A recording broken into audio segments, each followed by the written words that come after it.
I'm so glad that we started recording and filming historical events before we realized that people were going to forget or lie about it. Phony history lessons and just a bunch of talking heads and hearsay. Let's look at some actual history.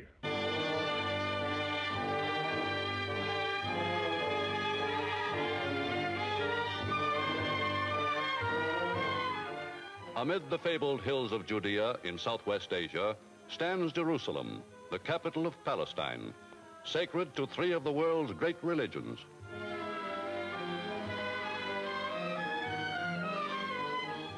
To Mohammedans, who ruled Palestine for nearly 13 centuries and still regard it as their own, Jerusalem is almost as sacred as Mecca.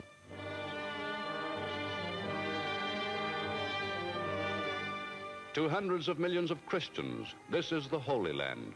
Here, Jesus of Nazareth trod the slow, agonizing road to Calvary and the cross.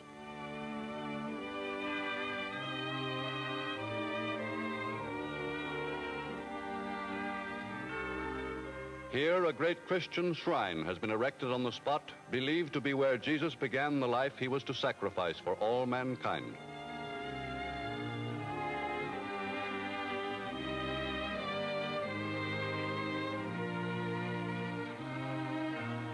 One of the oldest traditions in Palestine's history, stretching back beyond recorded time, is that of the Hebrews, symbolized by the Wailing Wall, place of lamentation and prayer since the days of Herod the Great.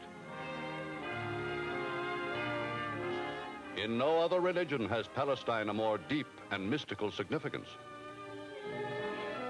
Throughout all the sorrowful centuries since the Hebrews were scattered over the face of the earth, their religious rituals have kept ever before them the memory of Palestine as the land promised them by Moses.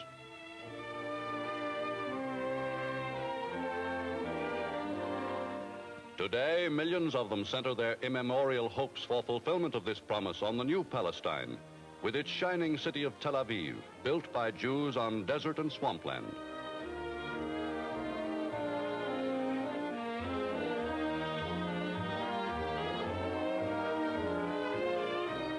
Here, world Jewry sees rising at last, a homeland in which the tribes of Israel, wanderers for over 3,000 years, may come together once again as a nation.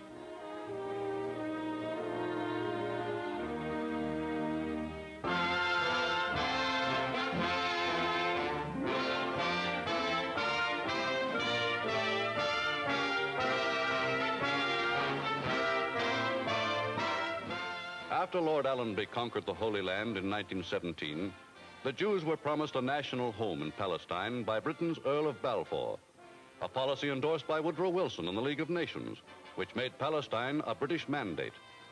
But in 1939, with war in the offing, the oil pipeline from Iraq through Palestine became one of Britain's major strategic worries, along with the Suez Canal, the empire's lifeline to the Far East. To ensure an uninterrupted supply of oil for its planes, tanks, and ships, Britain had to maintain peace at all costs with the predominantly Arab population, which had long been resentful of Jewish immigration. To this end, London issued a white paper which strictly limited the number of Jews admitted into Palestine. In the war years that followed, only a few thousand of Europe's millions of unhappy Jews were able to escape the fascist tyranny and seek refuge in Palestine.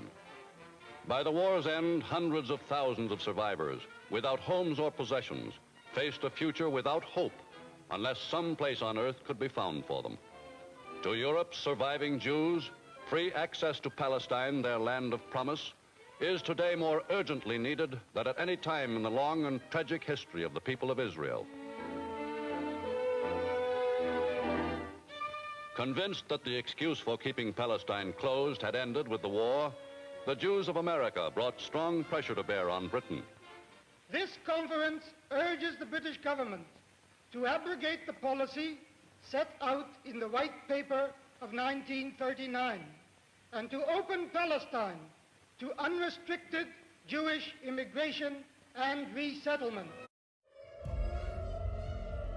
Israel is at war.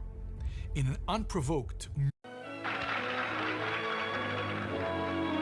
Exclusive Storm Center reports from Palestine, where men of the British Army and the Palestine police watched the arrival of a shipload of illegal Jewish immigrants at Haifa.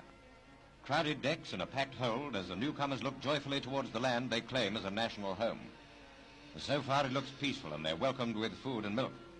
When they get ashore, they'll see what damage has been done to the Jewish cause by the fanatics of the Irgun and Stern terrorist gangs. Already at the other side of the harbour, they can see the burning wreckage of the British tanker Empire Cross. 23 of the tanker's crew are missing after her cargo of high-octane petrol exploded. Stringent security measures are the rule among our Palestine troops today. Nobody gets by without a check and double-check.